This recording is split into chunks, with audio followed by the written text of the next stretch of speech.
مرد ایک خاتون اور خاتون اپنے ساتھ رہ کر جو بھی کرنا چاہے کر سکتے ہیں، اس پر آپ کو آپتی نہیں ہے.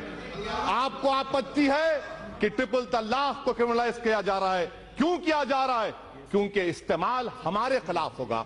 دوسری بات میڈم اسپیکر صاحبہ، ایڈلٹری کا قانون اس سرکار نے خواتین پر لیڈیز پر ایڈلٹری کا قانون لاگو کرنے کی سپریم کورٹ کو کہا. سپریم کورٹ نے اس کو ڈیکرمنلائز کر دیا گیا، اور آپ ایڈلٹری کو سپریم کورٹ نے ڈیکرمنلائز کر دیا گیا، آپ کو خاموش بیٹھے رہے، مگر ٹرپل طلاق کا معاملہ کرمنلائز کر رہے ہیں. Madam prevention of corruption act لے لیجئے کہ اگر کوئی پیسہ لیتا ہے پبلک بینیفٹ کے لیے نہیں تو آپ نے ڈیکرمنلائز کر دیا، مگر ٹرپل طلاق کو آپ کرمنلائز کر رہے ہیں. میڈم اسپیکر صاحبہ، یہ قانون سنویدھان کے خلاف کیوں ہے؟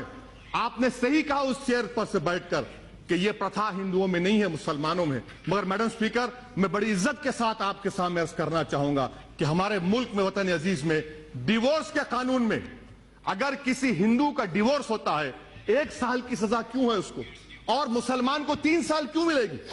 کیا یہ آرٹیکل 14 کا وائلیشن نہیں ہے؟ میڈم یہ قانون 377 میں ہارم تھیوری کو اسپاؤس کیا گیا، ہارم تھیوری کے خلاف ہے یہ ایکٹ. اور میڈم میں آپ کے ذریعے سے بتانا چاہ رہا ہوں کہ ہمارے منتری صاحب نے بڑے پرجوش طریقے سے کہا کہ سپریم کورٹ نے انکانسٹیٹیوشنل قرار دیا. میں آپ کے ذریعے سے ان سے سیکھنا چاہ رہا ہوں، ججمنٹ کا کون سا حصہ ہے بتا دیجئے جہاں پر میجورٹی ججمنٹ نے ٹرپل طلاق کو انکانسٹیٹیوشنل کہا گیا. خدا کے لیے کم سے کم سپریم کورٹ کا نام لے کر اس ایوان کو مس گائیڈ مت کریے. میڈم اسپیکر، میں آپ کے ذریعے حکومت سے پوچھنا چاہ رہا ہوں، بینتھم نے کیا کہا، مونٹیسکیو نے کیا کہا؟ مونٹیسکیو نے کہا کہ اگر قانون کی ضرورت نہیں ہے، قانون بنائیں گے تو ٹرینی ہے. آپ ٹرینی کا آغاز کر رہے ہیں. میں حکومت کے ذریعے آپ سے پوچھنا چاہوں گا میڈم کہ میڈم ذرا سن لیجئے، میڈم میرا پلیز سن لیجئے. میڈم ٹرائبلز کو آپ نے ہندو میرج ایکٹ سے مستثنی رکھا. کیوں رکھا آپ نے؟ کیونکہ ہم آرٹیکل 26 اور 29 کی بات کرتے ہیں. میں ابھی میڈم یہاں پر اتنے بڑے قابل لوگوں سے سنا قرآن کے بارے میں.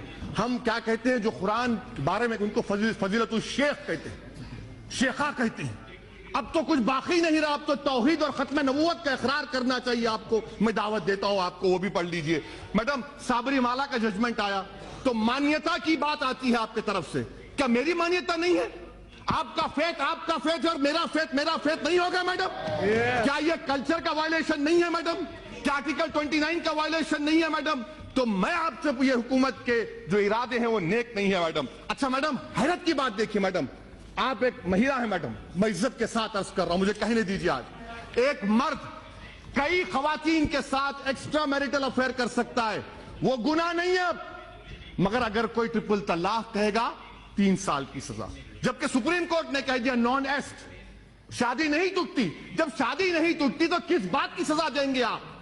377 ہارم تھیوری آپ کے سامنے، اور میڈم 3 سال کی سزا.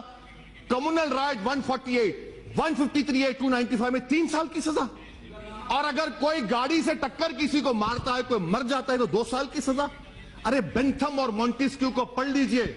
کوئی نیشنل لا سکول کے 4th ایئر کے اسٹوڈنٹ کو بٹھائیے، وہ آپ کو گیان دے دے گا. اور یقیناً یہ بات صحیح ہے کہ اسلام میں شادی ایک کانٹریکٹ ہے. میں آپ کو تجویز پیش کر رہا ہوں، کنڈیشن لکھیے کہ اگر کوئی مسلمان نکاح نامے میں لکھیے اگر ٹرپل طلاق دے گا تو مہر کا جو اماؤنٹ ہوگا اس کا ڈبل ٹرپل دینا پڑے گا. اس کا وائلیشن ہوگا تو جیل جاتے آپ. کانٹریکٹ ہے، کانٹریکٹ کا وائلیشن ہے. آپ یہ بھی بتا دیجئے، آپ یہ بھی لکھ سکتے تھے کہ اگر کوئی 3 بار کہے گا تو 1 بار ہے. وہ بھی نہیں کرتے آپ، اس کا بھی پروویژن ہے. مگر مقصد کیا ہے کہ جیل کو بھجانا. ان کو خواتین سے محبت نہیں ہے. سب الاؤنس کون دے گا؟ ایک مہیلا کیا چاہتی ہے میڈم؟ اس کے سر پر گھر رہے، چھت رہے، ٹیبل پر کھانا رہے، بچوں کے لیے فیس کا انتظام ہو جائے. آپ کریں گے؟ آپ کریں گے ہم لوگ؟ اچھا میڈم مجھے پوچھنا چاہ رہا ہوں، شائرہ بانو تو بی جے پی میں آ گئی، کیا کیا آپ نے اس کا بتائیے؟ کچھ کیا آپ نے اس کے لیے؟ میڈم میں ختم